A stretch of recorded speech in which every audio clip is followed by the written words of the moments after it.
On November 4th, 2010, at 9:57 a.m., an Airbus A380, the largest commercial jet ever built, packed with 440 passengers, lifted off from Changi Airport and rose into the warm sky above Singapore. 4 minutes later, Captain Richard de Crepigny was about to turn off the seatbelt signs when, boom, an explosion. What was that? Boom! A second explosion, much louder. The whole plane shook. Was it an engine failure? 2 explosions. 2 engine failures? No time to think. Bing, bing, bing, bing. The whole cockpit erupted in a concert of alarms and warning lights. They were at 7,000 feet, far above the mountaintops. So de Crepigny hit the altitude hold button, which automatically brings the plane level and slows the engines. They felt the nose dip, but the engines were still running at full speed. Bing, bing, bing, dozens of alarms going off all at once. De Crepigny pulled back on the thrust levers. The engine slowed. Good. But if he had to slow the engines manually, then that meant that the auto thrust system wasn't working. Something was seriously wrong. In addition to Captain de Crepigny, there were actually 4 other pilots in the cockpit that day. A first officer, a second officer, and 2 extra pilots who wouldn't normally be there, but they were there to conduct routine evaluations. What none of them knew at the time was that an oil pipe in engine 2 burst, melting and fracturing a 350-pound metal turbine disc. That was the first bang, and hurling metal pieces out of the engine at 1.5 times the speed of sound. That was the second bang. This engine explosion caused the most damage that any Airbus aircraft had ever experienced in the air. Metal pieces tore through the left wing, punctured fuel tanks, because the fuel tanks in commercial aircraft are located inside the wings. Shrapnel shredded wires, destroyed electronic and computer systems, and splintered into over 200 pieces that pelted the side of the passenger compartment. The head flight attendant, Michael von Reth, said that it sounded like 1,000 marbles being thrown onto a corrugated iron roof. Passengers seated on the left side of the plane from row 31 back looked out their windows and saw the left wing bent open like a sardine can, with jet fuel spewing out into the air. They also lost control of about half of their flaps, slats, ailerons, and rudders, the things that they use to steer the plane. But they were flying stable and maintaining altitude. And miraculously, so far at least, no one was injured. De Crepigny took a deep breath and turned on the cabin announcement system. "This is your captain speaking. An engine has failed. There's a hole in the wing. We are leaking fuel, but we have 4 engines, and 3 of them are still working. Me and my fellow pilots practice engine failure procedures every 3 months. We are reconfiguring the aircraft and will land back in Singapore. As standard practice, there will be fire engines waiting for us by the runway. I won't be able to talk to you again before landing because I'll be busy doing my job, but you also have a job to do. Stay calm, stay in your seats, and listen to your cabin crew. You can do it. I'll see you on the ground." The reason that they didn't land immediately is that they didn't know how. The left wing was leaking fuel rapidly, but the right wing was still loaded with enough fuel for a full flight. So they were 42 tons over their maximum landing weight, and so out of balance that they could topple over as soon as they touched the ground. The computer system said that they should land at a speed of exactly 145 knots, except that calculation was based on the assumption that all 16 of the A380's lift-generating slats were working. In fact, 0 of their slats were working. Luckily, there were those 2 extra pilots on board, so they ignored the computer recommendation, and de Crepigny assigned the extra pilots the task of calculating their landing speed manually. They also had to calculate their landing distance. Singapore's longest runway is 4,000 meters long. They calculated that with all the damage, if they did everything perfectly, they would need 3,900 meters. What about landing in another airport? Nope. There are no runways longer than 4,000 meters anywhere in Indonesia or Malaysia. Singapore was their only option. Except all of these calculations were based on the aerodynamic profile of the A380 as it came off the factory floor. But the left wing was now bent out of shape. There were holes in the wing. Would it generate enough lift? At what speed would it stall? Captain de Crepigny quietly decided that they would need to do in-flight control checks. I know it sounded mundane, but that last sentence that I just said is crazy. In-flight control checks are what military fighter pilots do in battle when their wings are riddled with bullet holes and they have to figure out if their plane can land safely. What they do is they dramatically, even wildly, whip the plane around in the air.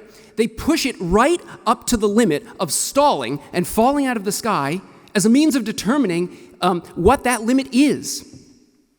There is not a single mention in any airline textbook of in-flight control checks, and certainly not for the A380, the largest commercial plane ever built. It's a double-decker airplane. There are 2 floors. The maximum seating capacity is 853 people. Each wing is as long as a 15-story building is high.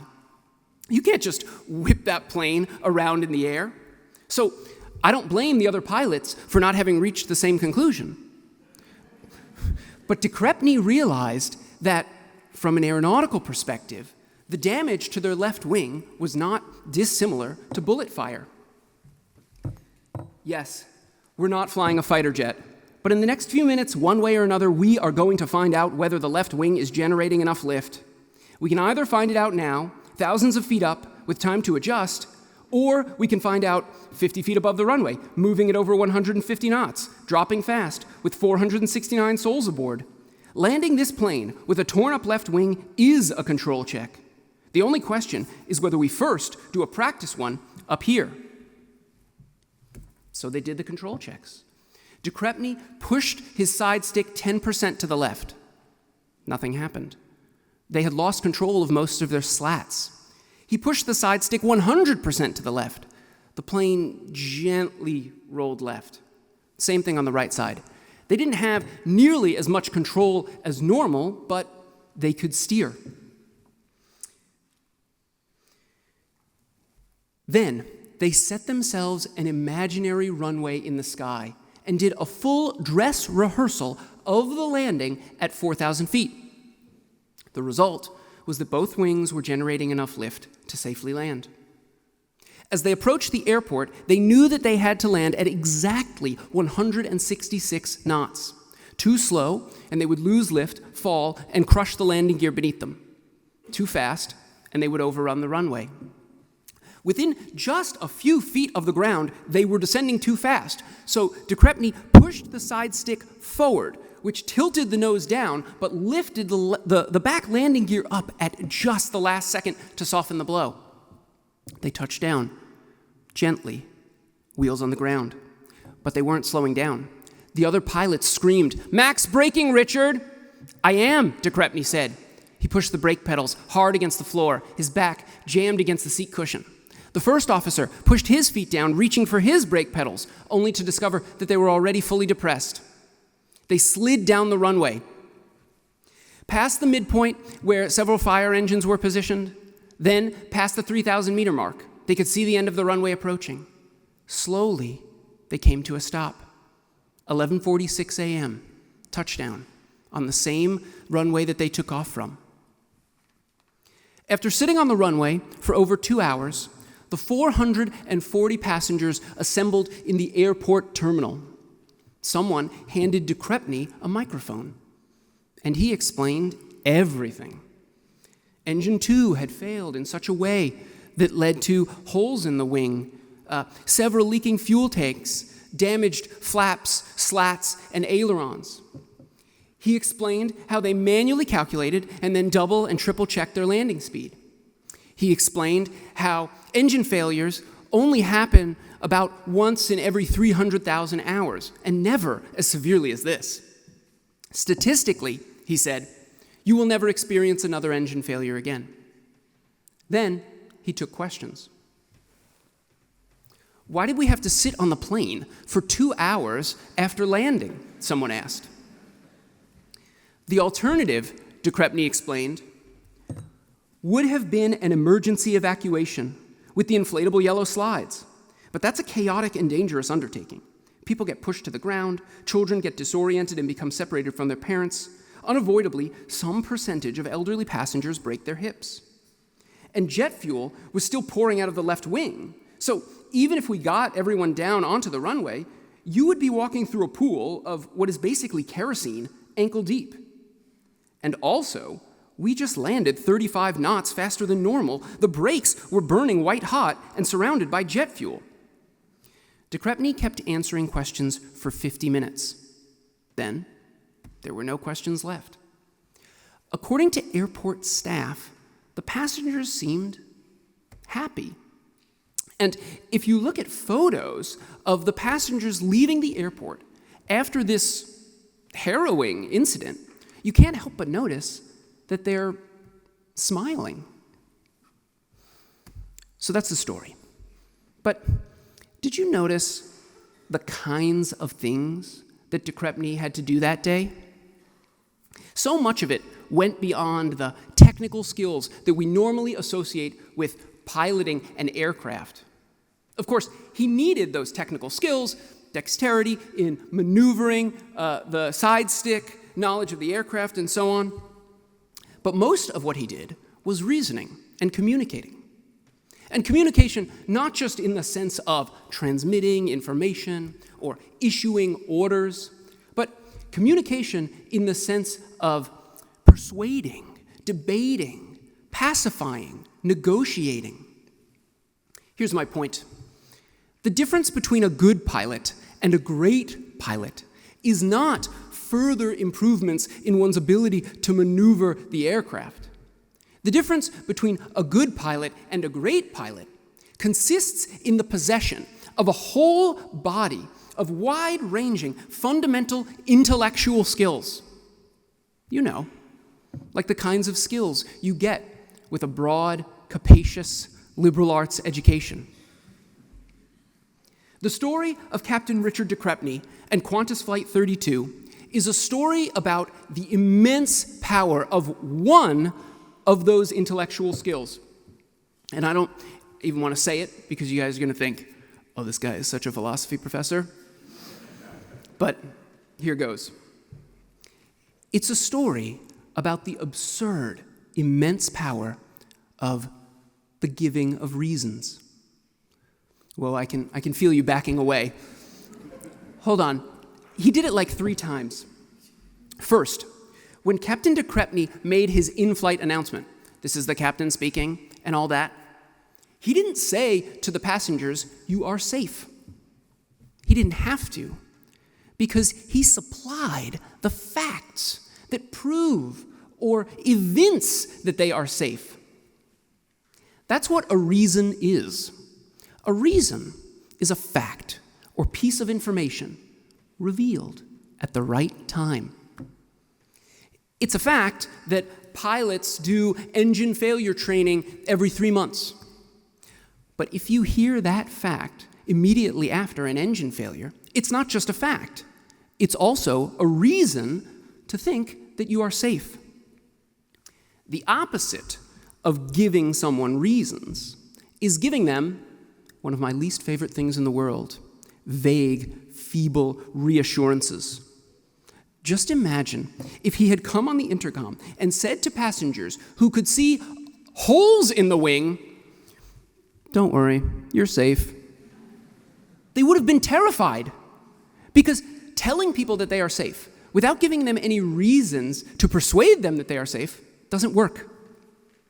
Second, de Crespigny's radical decision to do in-flight control checks seems like a feat of technical brilliance, but it was also a triumph in the realm of reasons and persuasion.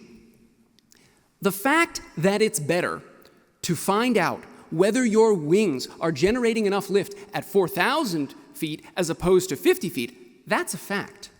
But in the context of this decision, it's also a reason to do in-flight control checks. If de Crespigny had not been able to lay out the logical case, he still could have done it. He still could have done the control checks because he's the captain. But as President Mandel mentioned, in addition to my academic appointment, I run a small organization. And here's the one thing I know about leadership. If you're the boss and you have to order someone to do something, you've already failed. Third, and finally, think about what surely happened to that passenger who asked why they had to sit on the runway for 2 hours after landing. What happened was that de Crespigny persuaded them. The moment before they asked that question, that person thought that sitting on the plane for 2 hours was a bad idea. But once de Crespigny gave them some reasons, like, for example, an ankle-deep pool of jet fuel on the runway, they then thought that sitting on the plane for 2 hours was a good idea. We have an incredible phrase for this process. We use this phrase every day and never think about how astounding it is. If you are good enough at giving reasons, then you can, and here's the phrase, change someone's mind. They have their mind, it's out there, and you can reach in and change it. If you say the right facts at the right time in the right order, then their mind, the seat of their consciousness and beliefs and desires, you alter it. What an incredible thing. Imagine for a moment what would have happened if de Crespigny had not addressed the passengers in the airport after landing. Forget the fact that he did it so well. What if he hadn't spoken to them after the flight at all?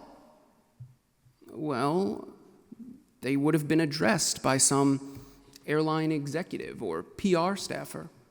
Okay, and that person would have done their best.